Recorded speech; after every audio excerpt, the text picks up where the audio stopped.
बिस्मिल्लाहिर्रहमानिर्रहीम। आज से हम नया चैप्टर स्टार्ट करेंगे। थ्री फेज़ अल्टरनेटर को स्टार्ट करेंगे। तो हमने क्या किया था, थ्री फेज़ मशीन में हमने सिंक्रोनस मशीन को ऑलमोस्ट कंप्लीट कर लिया था। तो आज से हम क्या करेंगे, इंशाल्लाह सिंक्रोनस जनरेटर को स्टार्ट करेंगे। सिंक्रोनस जनरेटर अल्टरनेटर एक ही चीज़ है। तो MCQ नंबर 1 से स्टार्ट करते हैं। In an alternator voltage drop occur in. तो वोल्टेज ड्रॉप किस में अकर होता है ये हमें बताना है। तो वोल्टेज ड्रॉप को तो हमें पता है कि जिस तरह वोल्टेज है, इसमें से जो रेजिस्टेंस है उसमें तो ड्रॉप होगा, जो वोल्टेज हमारे पास आउटपुट में मिलेगी उसे क्या कहेंगे, हमारे पास हमेशा कम होगी इस वोल्टेज से। तो ये वोल्टेज ड्रॉप कहाँ कहाँ पे अकर हुआ है, तो रेजिस्टेंस में हमारे पास होगा। तो यही है। अब हमें एक चीज़ और समझनी है कि हमारे पास ये जो EB आता है, हमारे पास जो इंड्यूस EMF है, ये किस तरह आता है। हमें पता है कि नॉर्थ और साउथ पोल में हमारे पास क्या है, सिंपल सिंगल फेज जो हमारे पास जनरेटर होता है वो वर्किंग किस तरह करता है कि नॉर्थ और साउथ पोल हमने लिया हुआ है, इसमें से फ्लक्स लाइन पास हो रही है। अब मैंने क्या किया, मैंने कंडक्टर को इसके अंदर मूव करना शुरू कर दिया प्राइम मूवर से। अब कंडक्टर जब मूव करेगा तो क्या करेगा, ये जो फ्लक्स है फ्लक्स को कट कर रहा है। अब फ्लक्स को कट करेगा जब, तो क्या करेगा, अपने अंदर एक EMF इंड्यूस कर देगा। इसे हम कहते हैं EMF इंड्यूस कर देगा, बैक EMF।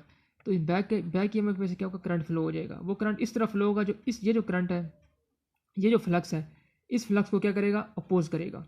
अगर ये फ्लक्स इस तरफ है तो ये जो दूसरा काउंटर EMF होगा वो किस करेगा, इसको अपोज करेगा। तो इसी अपोजिशन को हम क्या कहते हैं, बैक EMF कहेंगे, जो मैन फ्लक्स को अपोज करता है। तो इसके जो डायग्राम हम बनाते हैं, अब हम बिल्कुल इसी तरह ये जो हमने लिखा हुआ था, जो हमारे पास करंट है, करंट फ्लो हो रहा, तो हमने क्या आगे लोड लगा दिया, तो लोड की तरफ जाएगा ये करंट सारा। तो यही कॉन्सेप्ट हमने यहाँ पे लगाया डायग्राम को बनाने के लिए, सिंपल थ्री फेज में। थ्री फेज में क्या होगा, ये तो हमारे पास EF आ गया। अब ये टर्मिनल वोल्टेज आई है EF। अब ये सारी की सारी लोड के पास नहीं जाएगी, इसमें कुछ ना कुछ हमारे पास क्या होंगे, ड्रॉप होंगे। एक तो हमारे पास रेजिस्टेंस लगा हुआ है, रेजिस्टेंस में ड्रॉप होगा। एक हमारे पास रिएक्टेंस लगा हुआ है, उसमें ड्रॉप होगा। और एक आर्मेचर रिएक्शन लगा हुआ है, इसमें ड्रॉप होगा। तो अब ये चीज़ें बाद में समझेंगे क्या होता है। तो अब ये ड्रॉप होने के बाद हमारे पास क्या आएगी, लोड में वोल्टेज आएगी। तो लोड में वोल्टेज इन तीन ड्रॉप की वजह से जाएगी। तो यही पूछा गया है, इन अल्टरनेटर वोल्टेज ड्रॉप किस में, armature resistance, leakage reactance and armature reaction. तो इनकी वजह से क्या होता है, ड्रॉप होती है। इसी तरह the magnitude of the various voltage drop that occur in alternator depend on. तो जो हमारे पास वोल्टेज ड्रॉप है वो किसकी वजह से डिपेंड करता है, वो लोड करंट पे डिपेंड करेगा। जिस तरह ये डायग्राम है, यहाँ से मिसाल तो ये करंट जा रहा है, हमारे पास आई लोड करंट जा रहा है। जब लोड लगा हुआ तभी तो करंट फ्लो होगा ना, तभी तो ड्रॉप आएगा, इसमें भी ड्रॉप होगा। ये लोड ही ना लगा हो, इसके मैं बताऊँ, ये हमारे पास इस तरह है। अगर ये ओपन हो गया, अब ओपन हो गया तो हमारे पास क्या होगा, हमारे पास करंट ही कोई नहीं जाएगा। जब करंट ही कोई नहीं आगे जाएगा तो क्या वोल्टेज ड्रॉप अगर होगा, नहीं होगा ना। तो वोल्टेज ड्रॉप हमारे पास पता है आई आ रहा है किस्म का। तो सर्किट फ्लो, करंट फ्लो ही नहीं हो रहा इस पूरे सर्किट में, तो हमारे पास क्या होगा, वोल्टेज ड्रॉप या करनी होगा। तो इस ये किस पर डिपेंड कर रहा है, ये लोड करंट पर डिपेंड कर। यहाँ पर देखिए लोड लगा हुआ तो हमारे पास करंट फ्लो हो रहा है। जब लोड ही नहीं है तो हमारे पास क्या करंट ही फ्लो नहीं होगा, सर्किट ओपन है। तो इसलिए ये किस में डिपेंड कर रहा है, लोड करंट में। इसी तरह क्वेश्चन नंबर 3 को समझते हैं हम। In an alternator at lagging power factor the generated voltage per phase as compare to the unity power factor. तो ये समझिए क्वेश्चन, तो जनरेटेड वोल्टेज हमें पता चल गया था, ये जो जनरेटेड वोल्टेज क्या होती है, EB जो जनरेट होती है। तो डायग्राम में बताऊँ मैं आपको, ये जो हमारे पास जो EF है, ये जनरेटेड वोल्टेज जैसे ही हमारे पास क्या रहेगी, लोड के पास जाएगी, यहाँ से भी करंट फ्लो होगा। तो अब पूछे ये क्या है, at lagging power factor the generated voltage per phase as compare to the unity power factor. तो अभी इसमें थोड़ी सी एक चीज़ समझनी होगी कि पावर फैक्टर का जो रेजिस्टेंस है, रेजिस्टेंस में क्या होता है, पावर फैक्टर हमारे पास ये हमें पता है क्या है, 1 है। मतलब करंट और वोल्टेज हमारे पास क्या इन फेज़ में होते हैं रेजिस्टेंस में। अब यहीं पे ये चीज़ लगानी है। अब एक चीज़ समझें, जो पावर फैक्टर है वो हमेशा हम किसके दरमियान देखते हैं, लोड वोल्टेज और लोड करंट के दरमियान देखते हैं। सप्लाई में पावर फैक्टर हम नहीं देखते, जो लोड लगेगा उसके दरमियान देखेंगे। तो अब ये चीज़ समझनी है। हमने क्या कि यहाँ पे इस पूरे सर्किट में KVL लगा दिया। तो KVL लगाएंगे क्या हो जाएगा, EF, यहाँ पे करंट फ्लो हो रहा है, IA फ्लो हो रहा है, EF minus IA RA minus ये हमारे पास इंडक्टेंस है, ये रेजिस्टेंस और ये इंडक्टेंस है। इसे हम क्या कह रहे हैं, JX से कह रहा हूँ, क्योंकि करंट जो है ना, तो minus JIA XA minus VT is equal to 0।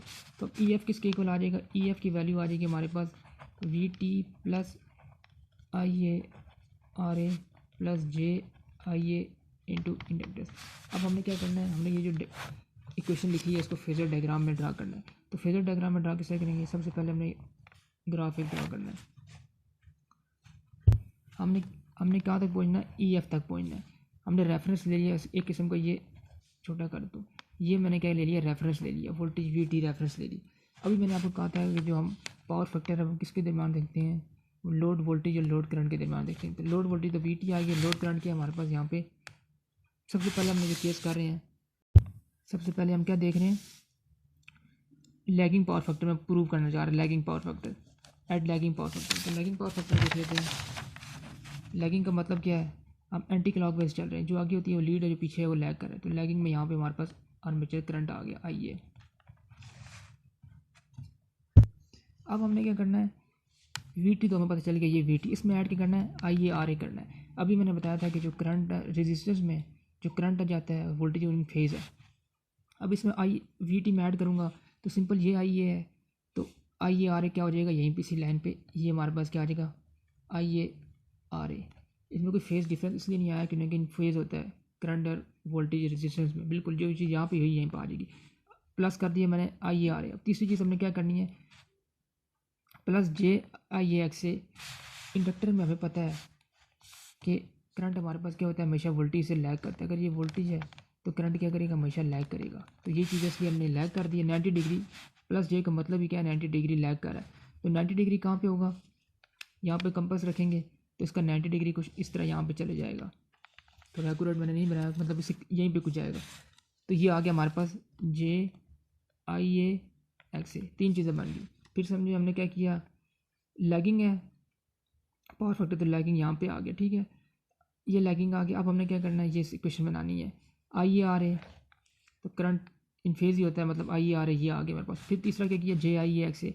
अगर यहाँ पे होता वोल्टेज तो इसका 90 डिग्री यहाँ पे होता, लेकिन अब इस तरह चले गया तो कंपास यहाँ पर रहेंगे तो तकरीबन इस तरफ यहाँ चले जाएगा। तो JIAX से आ गया।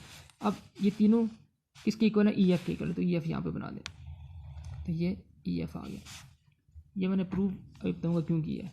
तो अब इस केस में देख लें, जब हमारे पास पावर फैक्टर लैगिंग है, IA लैगिंग है, तो हमारे पास EF जो है वो क्या होगा? टर्मिनल वोल्टेज VT से बड़ा है। EF VT से बड़ा आ गया।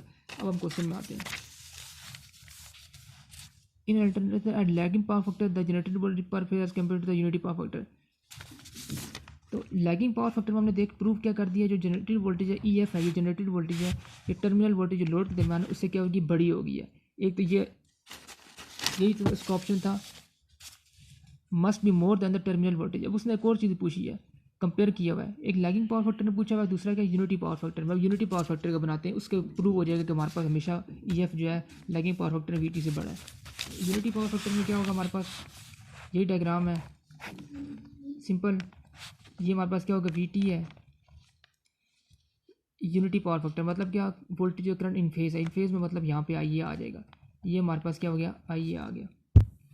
अब वही क्वेश्चन लिखनी है, ये क्वेश्चन हमने KVL में लगाई थी, अभी ये बनाई है क्वेश्चन। ये VT भी हमने लिख दिया, VT हो गया। IARA मतलब IA है, तो IARA भी यहीं पे कहीं होगा। IARA इन फेज होता है। इस केस में हमने इसलिए यहाँ पे IARA लिखा था क्योंकि VT यहाँ पे था, हमने इसको ऐड करना था। VT को तो ऐड नहीं कर सकते ना इसमें, यहाँ पे इसके जहाँ पे एंड हुआ था उससे आगे किया था, इसलिए ये भी VT IARA आ गया। ठीक है, इस लाइन में मैंने कर दिया VT IARA। अब तीसरी चीज़ क्या? JIAX से 90 डिग्री क्या करेगा? लैग करेगा। तो 90 डिग्री इसके कहाँ पे होगा? यहाँ पे सिंपल 90 डिग्री हो गया, ये हो गया। ये किसके इक्वल था? EF के इक्वल है। EF यहाँ पे क्या आ जाएगा? EF। तो अब सर्कल ड्रा करते हैं, ये सर्कल है, ये भी 10 है, यह भी 10 है, यहाँ भी 10 है। पूरे सर्कल में क्या होगा? 10, मतलब सर्कल में सारी की सारी ये इक्वल है। तो इसलिए भी सर्कल में आगे यहाँ पर देखने VT EF के इक्वल है। जब पावर फैक्टर हमारे पास यूनिटी पावर फैक्टर है तो VT is equal to EF है। लेकिन जब पावर फैक्टर लैगिंग है तो हमारे पास terminal voltage must be more than the terminal voltage, terminal voltage के बड़ी होगी। अब क्वेश्चन नंबर 4 में क्या है? The power factor of alternator. तो पावर फैक्टर किस में डिपेंड करता है? हमारा जरी बात है, पावर फैक्टर का लोड में डिपेंड करेगा। इस तरह ये लोड है, पावर फैक्टर हमेशा क्या करेगा? लोड में डिपेंड करेगा। Which kind of rotor is most suitable for turbo alternator. देखिए टर्बो अल्टरनेटर जो है बहुत हाई स्पीड में यूज़ करता है। तो हमारे पास रोटर दो टाइप के होते हैं। ये हमारे पास कौन सा है? साइलेंट पोल है, और ये कौन सा? नॉन साइलेंट पोल है। अब आप चीज़ एक बताएं ये साइलेंट पोल रोटर है। जब इसको मूव करेंगे, सर्कुलर पोजीशन में मूव होगा, तो एक क्या इसका सेंट्रीफ्यूगल फोर्स बाहर की तरफ ज़्यादा होगी, तो इसका क्या होगा, हमारे पास थोड़ा सा मुश्किल होगा इसको मूव करने में। ये तो इसलिए नॉन साइलेंट पोल में क्या सर्कुलर पोजीशन में, अब सर्कुलर में ये क्या, ये मूव करना बड़ा आसान हो जाएगा। तो इसलिए हम हमेशा क्या करेंगे, non salient pole type use करेंगे। अब ये क्वेश्चन नंबर 6 में salient pole are generally use, अभी हमने देखा है कि इसको हम हाई स्पीड में यूज़ नहीं करेंगे, इसको लो स्पीड में हम हमेशा यूज़ करेंगे, क्योंकि हाई स्पीड में यूज़ करेंगे बाहर सेंट्रीफ्यूगल फोर्स की वजह से ये क्या होगा, ये बाहर निकल भी सकते हैं, इसलिए ये लो स्पीड में हम यूज़ कर सकते हैं। The frequency of voltage generated in alternator depend on, अब ये देखें जो हमारे पास फ्रीक्वेंसी है, फार्मूला से समझें 120F/P, तो फ्रीक्वेंसी किसकी इक्वल आ जाएगी, NS/1। अब फ्रीक्वेंसी किस किस पर डिपेंड करेगी, स्पीड पर डिपेंड कर रही है, दूसरी के नंबर ऑफ पोल पर डिपेंड कर रही है। तो यही यहाँ पे पूछा गया था, इसका आंसर क्या होगा, number of pole and rotor speed, ये दोनों पर डिपेंड कर रही है। अब क्वेश्चन नंबर 8 में क्या है, the frequency of voltage generated by an alternator having 8 pole and rotating 250 RPM, ये फार्मूला इसमें लगाना है। 8 पोल है और 250 RPM में मूव कर रहा है, तो जब इसे सॉल्व करेंगे तो हमारे पास क्या आ जाएगा, आंसर आ जाएगा। Alternator running generating power up to 10 volt per phase while running at 1500 rpm. If the speed of alternator drop at 1000 rpm, the generated voltage per phase, ये एक चीज़ समझिए, इसमें अगर नॉर्थ पोल है, ये साउथ पोल है, इसमें हमारे पास क्या कंडक्टर रखा हुआ है, मैं प्राइम मूवर से मूव करूँ। अब जितनी ज़्यादा मैं स्पीड से कंडक्टर को मूव करूँगा, उतनी ज़्यादा हमारे पास क्या होगा, फ्लक्स कट करेगा, स्पीड से फ्लक्स कटेगा, उतनी ज़्यादा हमारे पास क्या होगी, EMF मिलेगी। मतलब इसको अगर मैं स्लो स्पीड से मूव करूँगा तो हमारे पास EMF भी क्या मिलेगी, जनरेटर वोल्टेज भी कम मिलेगी। तो अब यही पूछा गया है, पहले केस में हमने 1500 RPM से मूव कर रहे थे, हमारे जनरेटेड वोल्टेज 210 मिल रही थी, लेकिन दूसरे केस में 1000 RPM से मूव कर रहे हैं, स्पीड कम होगी, मतलब क्या, आप ज़ाहिर बात है 210 वोल्ट से हमेशा हमें वोल्टेज कम ही मिलेगी। अब कम 140 वोल्ट अब किस तरह मिल रही है, इसको यूनिट मेथड से करेंगे हम।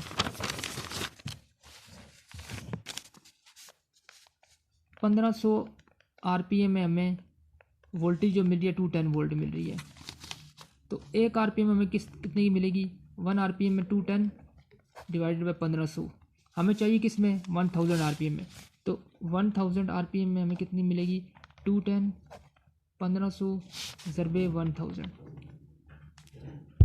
तो इसको जब हम सॉल्व करेंगे तो हमारे पास आंसर आ जाएगा 140 वोल्ट। अब ये क्वेश्चन नंबर हम 13 को सॉल्व करेंगे। 12 फ्लिमिंग लेफ्ट हैंड रूल में भी apply to electric generator fine.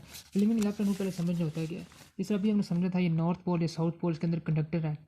अब हमें करंट की डायरेक्शन पता कैसे चलेगी कि करंट कहाँ पे फ्लो हो रहा है, EMF की डायरेक्शन क्या आएगी, तो हम क्या करेंगे, Fleming left hand rule use करते हैं। वो कैसा यूज़ करते हैं, तो फ्लक्स की डायरेक्शन तो हमें पता है नॉर्थ से साउथ जा रहा था, तो ये जो हमारे पास इंडेक्स फिंगर होगी हमारे पास लेफ्ट हैंड की, तो ये क्या करेगी, हमारे पास जो लेफ्ट हैंड को यूज़ करेंगे तो ये हमारे पास फ्लक्स की डायरेक्शन बता रही है, नॉर्थ से साउथ जा रही है, ये फ्लक्स की डायरेक्शन है। और ये थंब है हमारे पास, ये फोर्स बता रहा है, फोर्स पता चलेगा हमें जब कंडक्टर मूव करेगा, ज़ाहिर बात है इस तरफ यूँ आएगा तो फोर्स ऊपर की तरफ लग रही है, मतलब जो हमारे पास जो ये फिंगर है ये हमारे पास फील्ड की डायरेक्शन बता रही है, ये भी पता है हमें, और ये फोर्स है ऊपर बता रही है, फोर्स ऊपर है, तो ज़ाहिर बात है फिर डायरेक्शन EMF की डायरेक्शन क्या हो रही है, करंट मतलब नीचे की तरफ आ रहा है, ये इस तरफ आ रहा है, तो ये हमें बताता है फ्लिमिंग लेफ्ट हैंड रूल।